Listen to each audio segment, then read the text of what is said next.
Hi, my name is Mark Polton. I'm a real estate investor in the greater Charlotte, North Carolina area. I'm what you would call a no frills, no thrills real estate investor.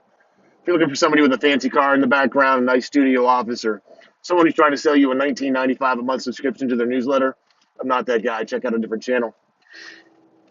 So today I wanted to share my thoughts on checking out dissenting news sources or dissenting information sources. What I mean by that is I'm a conservative, so I'm all about team conservatism, and I really, really want my team to win. And I think that that's pretty common for most people. However, I'm not going to blindly sit back and just, you know, wish that everything's going to work out and have blind faith that, as long as I have my president or my mayor or my governor or my city councilman in office, that everything's going to work out well. I check out a lot of dissenting news sources. One of those dissenting news sources is Peter Schiff. Saw him on a video a long time ago on the Occupy Wall Street, and talking about how he's the 1% and how capitalism is the best thing we can do to um, counter everything that the Occupy Wall Street protesters were complaining about, and really struck home with me a lot of what he said, and started checking him out. He has a podcast, and he is a doom and gloom kind of guy, but he's incredibly smarter than I am. I mean, on a when it comes to economics, I don't even I don't even know how. It's just mind-boggling how smart this guy is. He also has a vested interest in the U.S. economy kind of taking a dump and another recession coming in, or another 2008. Also, check out this guy Money GPS. He has his own YouTube channel. I think he's out of Canada. He clearly smarter than me. Most people are, and he just had he just did I just listened to one of his videos, and he's basically saying, he was talking about the signs around you that things aren't quite right. Yeah, we have all these numbers, we have all these graphs, and we have all this information coming out of, the Fed, or, the government in general, or JP Morgan, or, whatever investment bank is out there. But he's looking at more of the anecdotal evidence of decline. And I have to agree with him a bit. The guy is brilliantly smart. I'll link the video that I was just talking about, in the description below.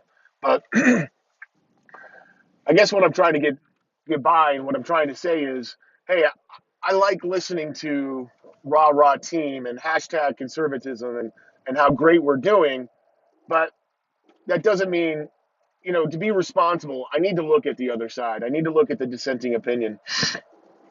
Jim Cramer on CNBC. I don't even know.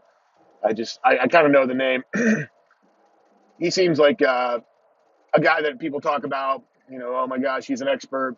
I've listened to on my talk radio stations. I've heard he offers this service where when he makes a trade on the stock market, you can know like he's some kind of damn genius and has billions and billions of dollars.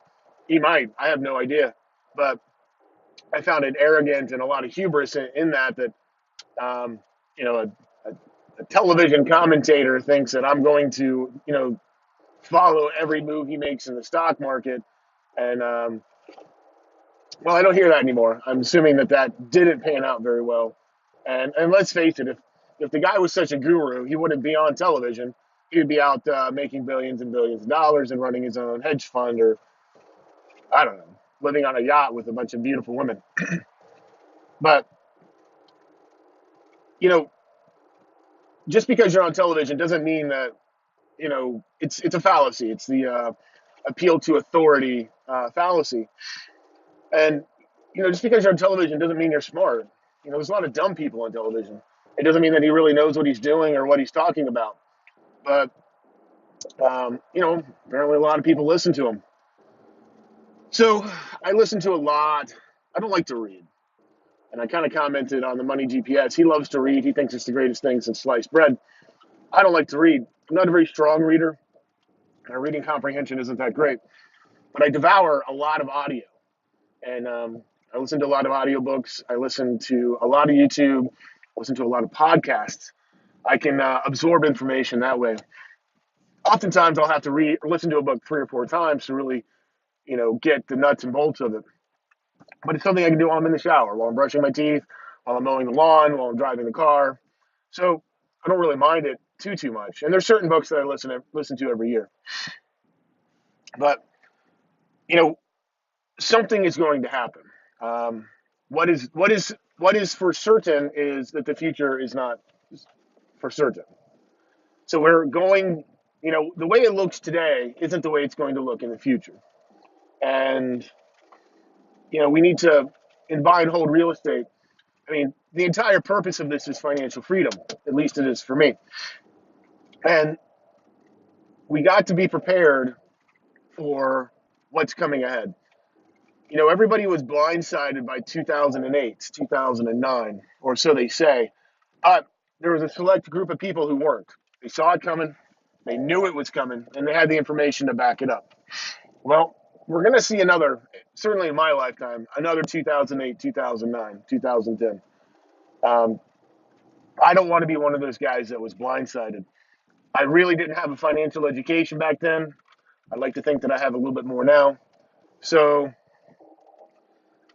you need to look at the other side. You need to look at the dissenting opinion. And let me tell you, listening to Peter Schiff is tough. I'm actually a fan of our president, and that's not here or there. He is not a fan of the president. Still listen to him, and it's tough because he's giving you a whole big old bucket of truth. And he may be wrong, but he may be right, and that's the part that we have to be prepared for. Anyways, I hope you go out there and live the "you won't stop me" lifestyle. I can tell you this: you won't stop me. Apparently, this new car mount I put in my wife's car is going to stop me today because it sucks. But other than that, you're not going to stop me. Financial freedom is just around the corner. Anyways, I wish you success.